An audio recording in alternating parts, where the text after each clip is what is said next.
Nuk mund të vjene Kosovë. E fatë që një të fitoj.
Atëherë, më tregoni kur mund të filloj.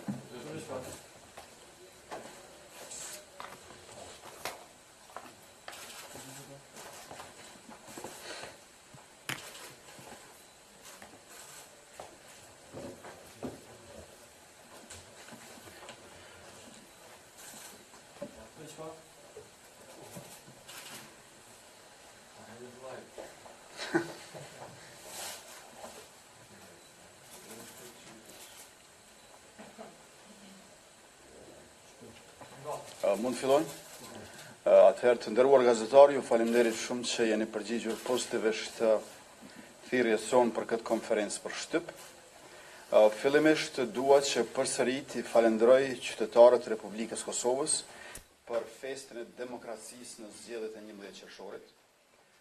Qytetarët e Republikës të drejtën demokratike e shndruan në ndryshim politik. Zgjedhja e re qytetare tash duhet të bëhet qeveri e re progresive e cila i zgjidh problemet e vendit. Nëpërmjet 40 prioriteteve të Republikës dhe marrëdhënies së afërt me popullin, me votën e tyre, qytetarët e vendit ton jo vetëm që kanë afirmuar lëvizjen vetëvendose si partinë më të madhe në Kosovë, si partinë e parë politike në vendin ton, por dhe kanë krijuar një situatë krejtësisht të re politike. Lëvizja vetëvendose, si askush tjetër në këto zgjedhje, ka fituar një legjitimitet të madh e të fuqishëm nga qytetarët e Republikës Kosovës, ndërkaq që dy koalicionet që kemi pasur përballë kanë pësuar humbje të thella. Në këto kushte plotësisht reja politike dhe bazuar mbi përkrahjen e madhe qytetare, ne deklarojmë se jemi të gatshëm për të ndërmarrë të gjitha përgatitjet e nevojshme për ndërtimin e një qeverie të re të vendit, të drejtuar nga lëvizja vetëvendose. Qytetarët kanë votuar për ndryshim dhe ne kemi dëgjuar mirë e qartë zërin e tyre. Prandaj e kemi obligimin që ta japim maksimumin ton për ta çuar përpara vullnetin e tyre. Ne sot ftojmë të gjitha subjektet politike të koalicionit LDK-AKR Alternativa, si dhe të gjitha deputet të koalicionit PDK-AKK Nisma, që janë kundër vazhdimit të regjimit të vjetër, pra kundër pushtetit të klanit Pronto, që të na bashkohen në Tryezë për të diskutuar mbi situatën e re politike të vendit pas këtyre zgjedhjeve, si dhe për programin politik të një qeverie të re të drejtuar nga lëvizja vetëvendose. Lëvizja Vetëvendosje ka marrë një mandat të qartë dhe të fuqishëm prej qytetarëve për të sjellë ndryshimin në qeverisje. Si kandidati për kryeministër me legitimitetin më të qëndrueshëm të fituar prej votës së qytetarëve, do të ndërmarrë të gjitha masat e nevojshme për të nisur e drejtuar bisedimet me subjektet e tjera politike në kuadër të krijimit të qeverisë së re të Kosovës, që do të hiqte regjimin e vjetër nga pushteti me drejtësi e pa hakmarrje, do ta çlironte shtetin dhe do t'i hapte rrugën zhvillimit ekonomik të vendit tonë. Unë i ftoj të gjitha partitë e tjera dhe deputetët që janë përcaktuar për të sjellë vendit ndryshimin, që të na bashkohen në këto bisedime për përgatitjet për ndërtimin e një qeverie të re të Republikës Kosovës. Ju falenderoj për vëmendjen e tash do të mund t'ju përgjigjeshëm pyetjet tuaja. Zoti Kurti, polemik kuptohet që tashmë kemi një ftesë të qartë për LDK-n, AKR-n dhe alternativën, por edhe për deputet që janë brenda koalicionit PAN. A besoni që do të mund t'ju bashkohet LDK-ja me partnerët e koalicionit në një qeveri të drejtuar nga ju dhe a është i negociueshëm posti i kryeministrit nga lëvizja Vetëvendosje për ta bërë një qeveri me LDK? Qarta se ne nuk mund të kemi pushtet të ri me regjimin e vjetër. Edhe eksponentë të ndryshëm të koalicionit që kemi pasur përballë kanë thënë se nuk do t'i bashkohen koalicionit tjetër të udhëhequr nga PDK-ja. Dhe unë besoj që parandalimi e pamundësimi i një qeverie të tillë të regjimit të vjetër i hap rrugën qeverisë së re ku lëvizja Vetëvendosje, e cila doli partia më e madhe në vendin tonë, e ka edhe legitimitetin edhe detyrën që ta krijojë këtë qeveri të re, ku Vetëvendosja pra duhet të jetë bartëse, duhet të jetë prise e këtij procesi dhe asisoj ta çojmë në vend zërin dhe vullnetin e qytetarëve të cilët masivisht votuan për ndryshime si asnjëherë më parë në të kaluarën. Zoti Kurti sot u takuat me presidentin e AKR-s Zoti Recep Paçolli në hotelin e tij. Mund na tregoni për çfarë taku, çka biseduar dhe apo tentoni që të fitni partitë e vogla në Vetëvendosje?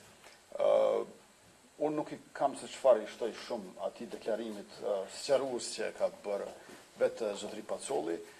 Ne kemi pasur bisedime edhe para zgjedhjeve, të cilat nuk u patën kurorzuar në finale me sukses, por tash ne i bëjmë ftesë komplet atij koalicioni në mënyrë që në Kosovë të hapim një fazë e kapitull krejtësisht të ri në përputhje me vullnetin e qytetarëve. Takime të tilla, çfarë kanë qenë sot, por jo më aq të rastësishme, në ditët në vijim do t'i shtojmë, do t'i shpeshtojmë. Urdhëroj. Lidhur me në anën tjetër e kemi Ramush Haradinaj që po thotë që ai do ta formojë qeverinë. Sa shumë shansat e tij për të bërë kryeministër i ardhshëm i Kosovës dhe në pyetje tjetër, nëse ju mendoni që do të bëheni kryeministër, sa do të keni problem me presidentin, me presidentin Paçi, për shkak se dhe a besoni që nëse zotëri Haradinaj dështon me bërë qeverinë, Paçi do t'ju jap mandatin? Spari u vërtetua edhe me këto zgjedhje të 11 qershorit, ajo që kemi thënë më parë se në Kosovë ka dy pole. Njëra është lëvizja Vetëvendosje dhe poli tjetër është PDK-ja. Populli i dha të drejtë ndryshimeve progresive, emri i të cilave tash e mban emrin e subjektit tonë politik si partia e parë dhe partia më e madhe politike në Republikën e Kosovës. Rrjedhimisht ne nuk besojmë që PDK-ja duhet të bëj pushtet të ri, pavarësisht se kush është i nominuari i saj për kryeministër. Në anën tjetër, pas dështimit të krijimit të pushtetit të ri apo të qeverisë së re nga regjimi i vjetër, natyrisht që radha menjëherë na vjen neve dhe lëvizja Vetëvendosje është në krye të detyrës për ta bërë këtë gjë dhe pa humbur kohë do të fillojmë këto takime. Burimi i sovranitetit nuk është presidenti, sepse Kosova nuk është monarki. Kosova është republikë parlamentare, ku burimi i sovranitetit janë qytetarët e Republikës. Dhe nuk ekziston asnjë instancë institucionale politike, aq më pak ndonjë njeri i posaçëm që do të mund ta pengonte një gjë të tillë. Do të kishte probleme të mundshme për presidentin, për shembull. Si që i ka takuar i partia dhe tash është president. Mund t'i bëj probleme vetes, po jo neve. Kurti ju sot jeni taku me zotin Paçolli, a mund të konsiderohet një koalicion i lëvizjes Vetëvendosje me AKR-n, a AKR-n dhe nismë për ta quar në opozitë PDK-n dhe PDK-n? Ne e dim që AKR-ja edhe Alternativa janë edhe disa partitë të tjera, më të vogla, mbase jo legalisht regjistruara ende, janë bashkë në koalicion me LDK-n. Dhe ne si të tilla i trajtojmë. Pra, përderisa ata janë bashkë, i trajtojmë ashtu. Dhe ftesën ja u kemi bërë të gjitha atyre një herasi.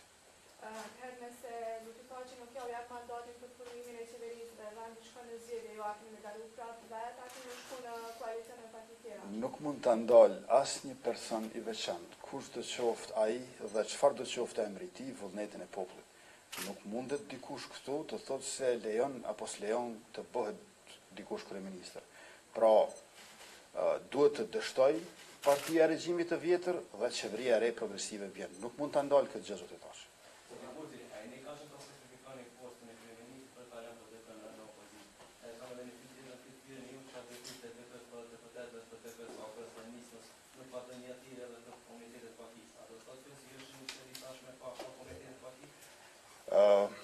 Spari ne i respektojmë pakicat në Kosovë si askush tjetër për shkak të orientimit ton social-demokrat.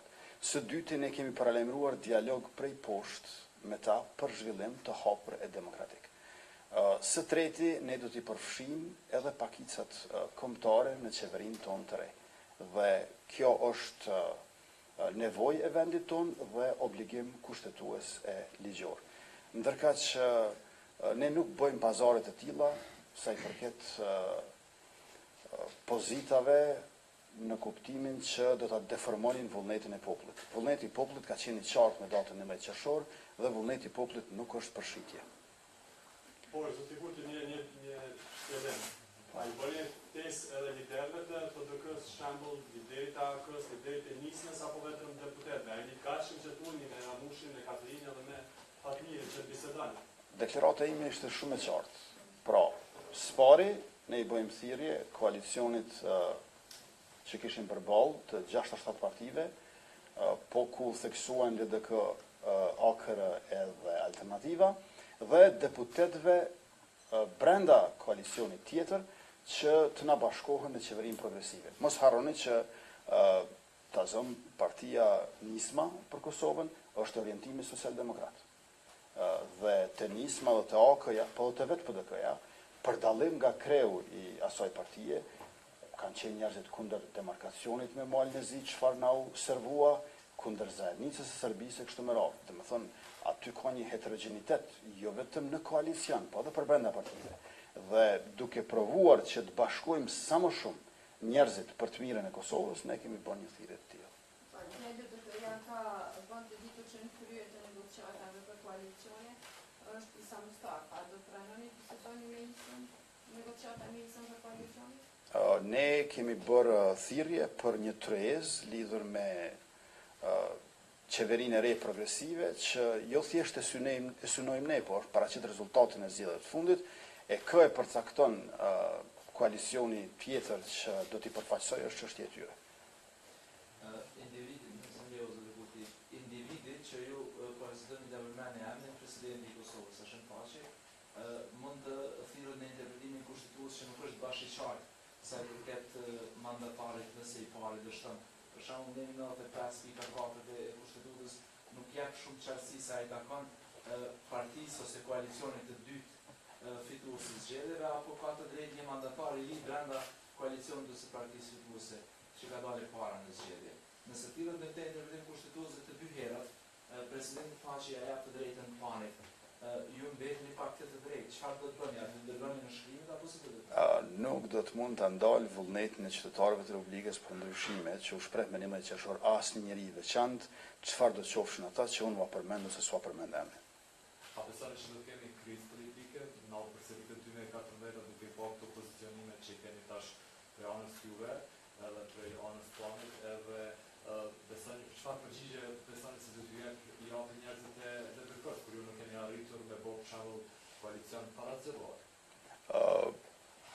Lëvizja vetëvendosje ka treguar që ka herë jemi në krizë politike. 11 qershori ka treguar se si dilet nga kriza politike. Populli i Kosovës do ndryshime pozitive, do një qeveri progresive dhe ne jemi edhe të gatshëm, edhe të aftë, edhe të interesuar për ta bërë një gjë të tillë. Ndërkaq që Rezultati i zgjedhjeve ka treguar që lëvizja e vetëvendosje ka pasur të drejtë, ka fituar legjitimitet për qëndrueshmërinë edhe për orientimin e saj. Nëse ka krizë politike, e kanë të tjerët. Nuk është mirë që krizën e koalicioneve, veçanërisht të njërit prej tyre, ne t'ja përshkruajmë gjithë popullit të Kosovës. Në Kosovë është kthyer shpresa, sepse është kthyer guzimi. Ne kemi arritur që të sjellim entuziazmin e tretë në Kosovën e pas luftës. Entuziazmi i parë ishte në vitin 1999 me kohën e çlirimit, entuziazmi i dytë ishte me rastin e shpalljes pavarësisë në vitin 2008, tash po ndodh entuziazmi i tretë. Në krizë ka politikan, jo popull. Pse zotëri Kurti ke këtë iniciativa për me kriju qeveri jo me LDK nëse dikën tjetër kur dihet fituesi i zgjedhjeve? Është panja e shërbimit i parë. Si koalicion. Ata janë të kurrur shumë dhe përkundër investimit të jashtëzakonshëm që ka deformuar normalitetin e një procesi demokratik zgjedhor, janë në krizë të thellë. Tash u pse janë bërë koalicionet. Koalicionet janë bërë për të shpëtuar politikanë të veçantë, mirë po nuk po i shpëtojnë dot as koalicionet. Fituesi e këtyre zgjedhjeve është lëvizja e vetëvendosje, populli e do një qeveri tonë. Faleminderit shumë.